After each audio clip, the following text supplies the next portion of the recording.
I have actually dreaded making another review for No Man's Sky. I've made my first review for No Man's Sky private. For certain reasons, other people were just, being quite horrible about the way I reviewed the game. I'm going to say this once, that I am reviewing this for PlayStation 4, not PC. I understand PC's had many issues, and a patch was released today for both PC and PS4.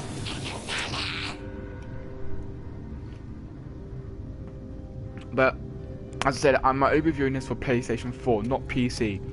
The PC problems were that the game wasn't loading, the game was crashing all the time. Same things are happening on the were happening on the PS4. I don't know if they are now. But let's get into the review. So, my old review, some of you guys might have seen it. Wow, 94,000. Bloody hell. You guys might have seen it, is that I did it with not just me, it was also with Deadshot and his brother. That, oh yes please. And that we did this review. Not many of you liked the review because we didn't point out the many flaws this game has. So that's why I made that. Also, that's one of the main reasons I made that video private. It wasn't an in-depth review. It was just a quick throw out. I didn't really think through it much. I didn't really explain the problems with the game, the flaws of the game and the goods of the game. So this review, I'm hoping I will make it more, and I'm hoping the people that gave me shit about my last review, if they watch this, hopefully then they will see that I took their, I won't say constructive criticism, it wasn't constructive at all, but I've taken what they said on board and I'm going to make a new review out of it, and it will be a better review this time. So, this game, No Man's Sky, released on PlayStation 4, August 9th in the US, August 10th in Europe, and it is possibly one of my greatest games. My greatest games. I'm saying that because everyone knows of its repetitive nature. Everyone knows you've got to grind. It's the same thing over and over again, but it's a calming and relaxing experience. It's a calm game, as Sean Murray would say. It's not a game for you to get stressed. It's not a game for you to get annoyed. This is a game in which you explore the vast universe and you see the different types of planets. And people are saying, oh, there's only like 3 planets. You got toxic, you got radioactive, you got hot, and you got cold, and you got normal. That's 5. And there are those, they are the main types of planets. But I've come across a couple planets in which some parts of the planet were really hot. And I mean like stupidly hot, like 141 degrees. And the other side of the planet was like 12 degrees. And that is one of the main reasons why I like this game, because you can go to another planet and it can all be the same temperature. It would all look the same. And you go to another side of another planet and it's totally different. The temperatures vary, the weather varies on each other planet. On this planet, certain creatures come out at night and they come out during the daytime. That's what I like about it. Secondly, I've got to get something off my chest with Sean Murray. He did lie. And I have to say that I can now see why people are getting quite annoyed with Sean Murray and Hello Games. It is because we were promised a vast universe, which we got. We were promised a great game. 50-50 on that one. For some people. But we were promised no paid DLC. 2 weeks ago, Sean Murray said, no paid DLC. 2 days ago, Sean Murray said, there might be paid DLC. And that's actually got some people quite annoyed, including me, because that was one of the main selling points of this game. That would be no paid DLC. There'll probably not be any DLC. It will just be an update with added features, in which you don't have to download separately. It will just be in the game. And now that Sean Murray said that there may be some DLCs that we can't afford to create, why can't you afford to create it? This game £50, 60, $70 in the United States, 60 euros I think it is in Europe. And if you can't, millions and millions and millions of people bought this game on release day, and if you can't afford to create a DLC, then we know that you're just doing that for the money, because you'll be able to make any DLC you like with the amount of money you've made from this game, to be honest. Now, right now, I'm going to approach some issues with this game. Number one, the crashing is unreal. And you may think, oh, what, like it freezes and it will come back, or it just freezes, you got to close the game. For me, it has crashed 23 times since release date, 5 of which have been hard crashes where I have had to unplug my PlayStation in order to freaking get back to the homepage. I've sent Hello Games email after email after email over the past week now, and I've only just gotten an email back. People, well, are telling me to stop defending them.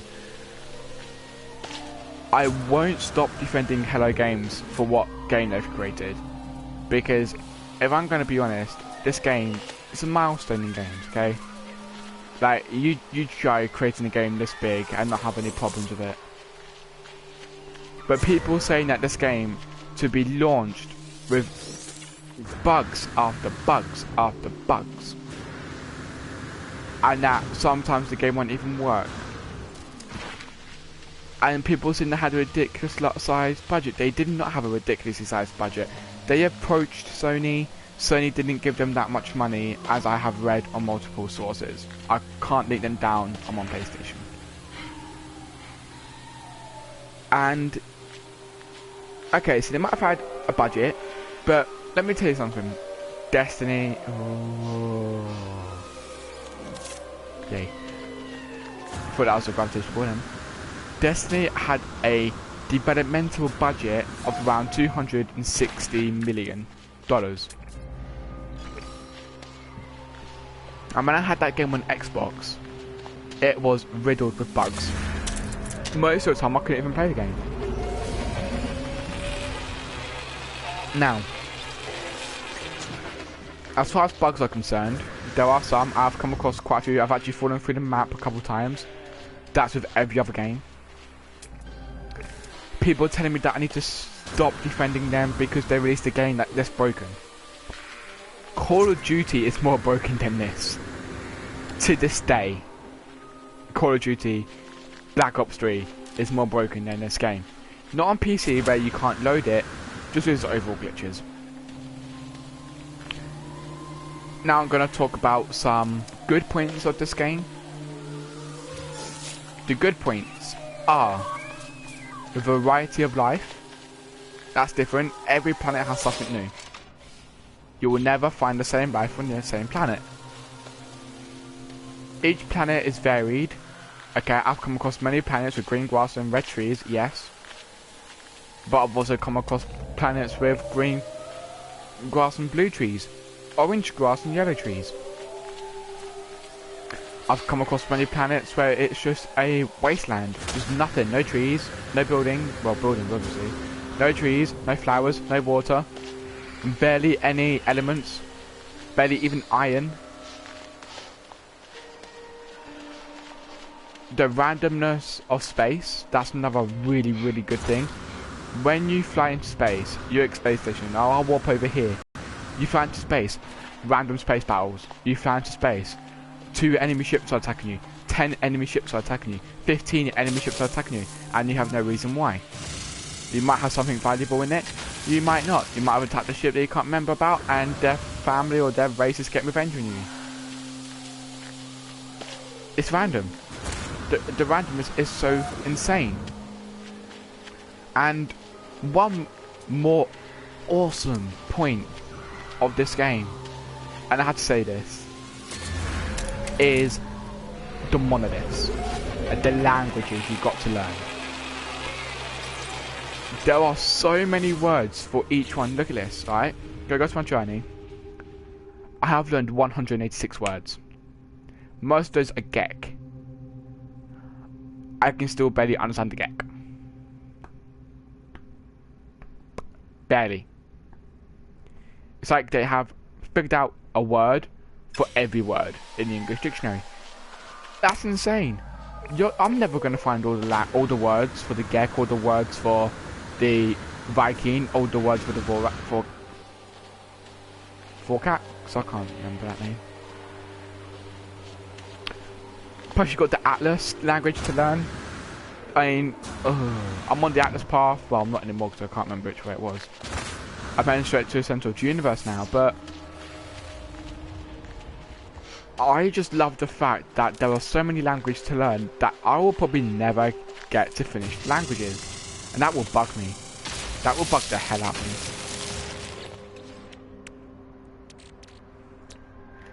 Now on to some bad points.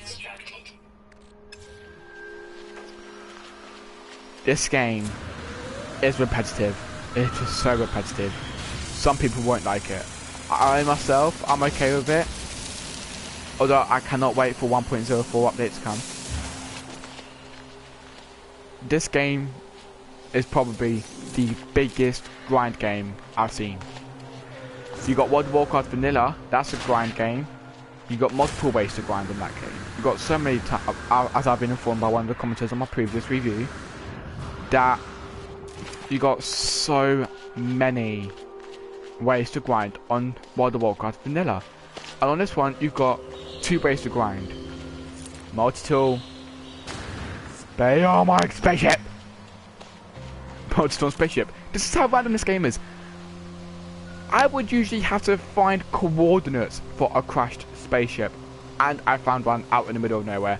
Oh my god. This is awesome. Ooh, it's a nice spaceship. Oh shit. It's completely shit.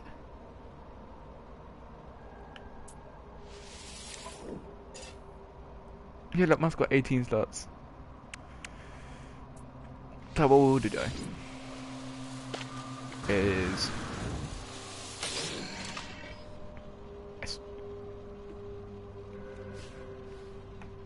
So I have to tell just how long ago this craft crashed here. The pilot's reptilian body is fully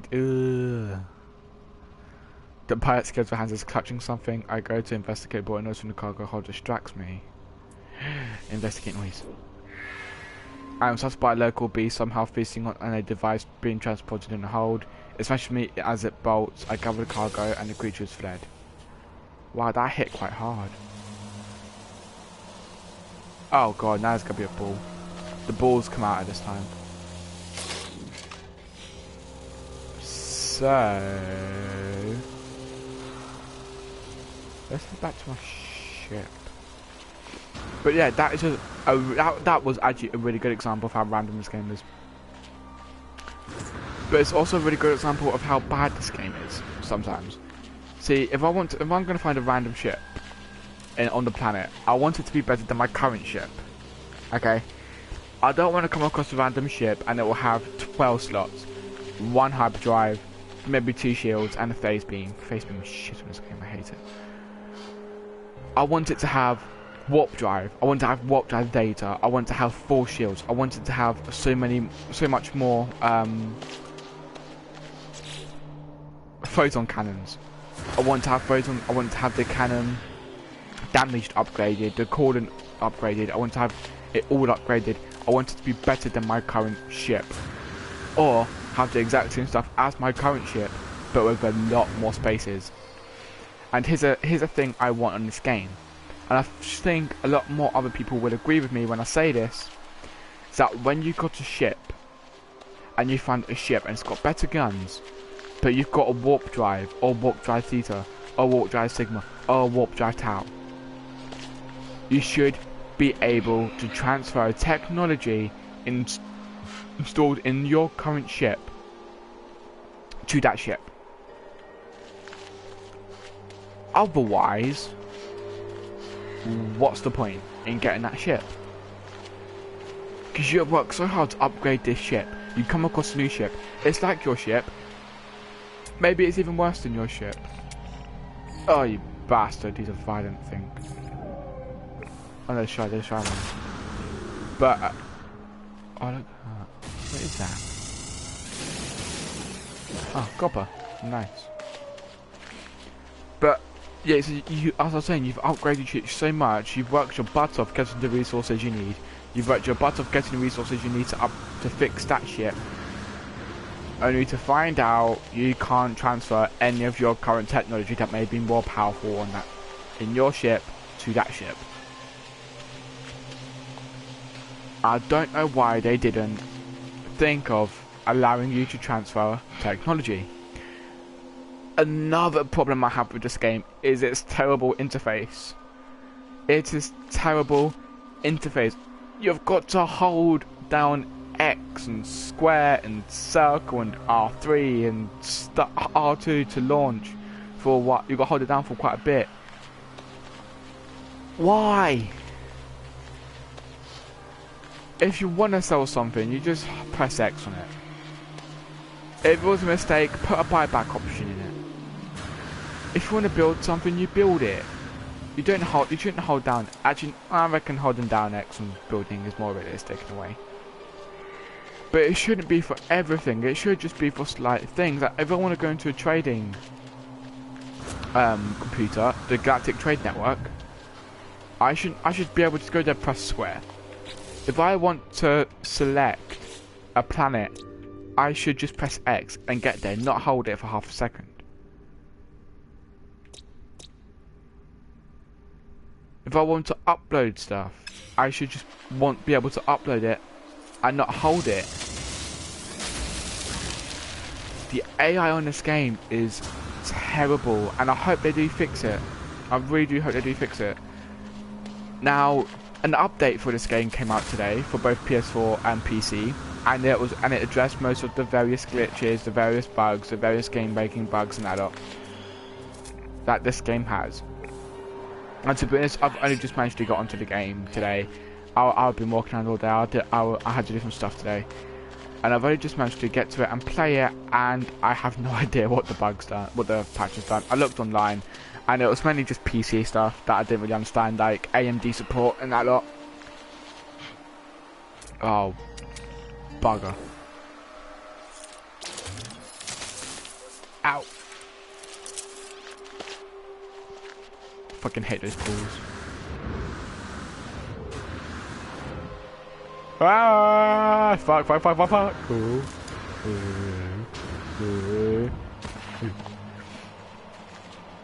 I know what? Fuck! I'm gonna leave this planet now. I've given up trying to find the last life form. Another thing I like about this game is its sense of achievement. This is the current planet I'm on. Let it load. That's another bad thing it should. This is not the current planet I'm on. Is it this one? This one. This one. Oh, this one. Another thing I hate is I've been looking for the past day for this last species. But when I find it, I will be so happy because I get the reward of 325,000 units. And that's what I like. It's a grind, but you get rewards for it. It's a grind, but you get a sense of accomplishment for grinding this game. And I actually named this one. So how the fuck can this thing see? Like, seriously? You can see its mouth, but you can't see its eyes, so, you know. And I will tell you guys, I will update this every now and then if something changes. If my game crashes, I will upload a 20-30 second video just saying that my game's crashed, had a glitch, that the patch didn't really fix anything for the PS4. But all in all, after playing many more hours on this game,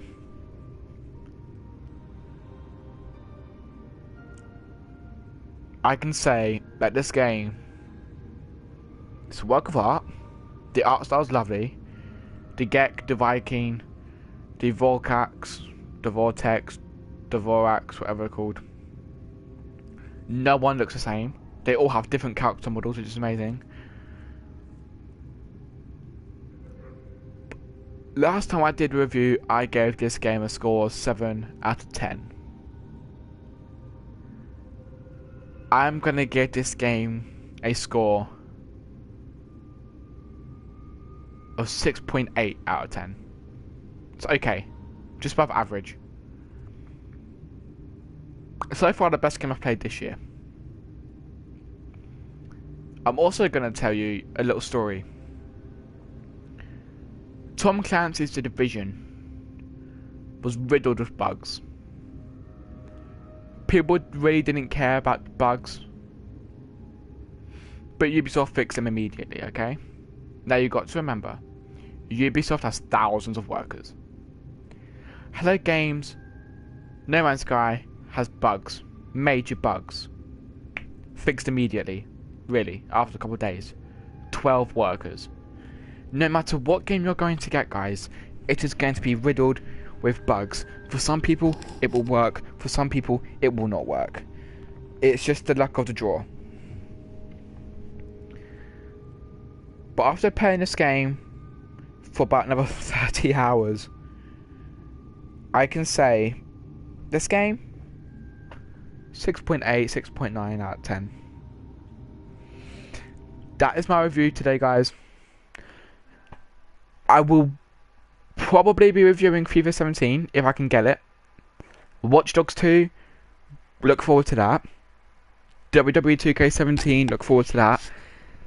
Titanfall 2 will be recorded tomorrow on the open beta. If you want to know how to get open beta, tomorrow go to the PlayStation Store and just type in Titanfall 2, and there should be a Titanfall 2 multiplayer beta or something like that, and that's how you get the beta for it, guys. See you guys later.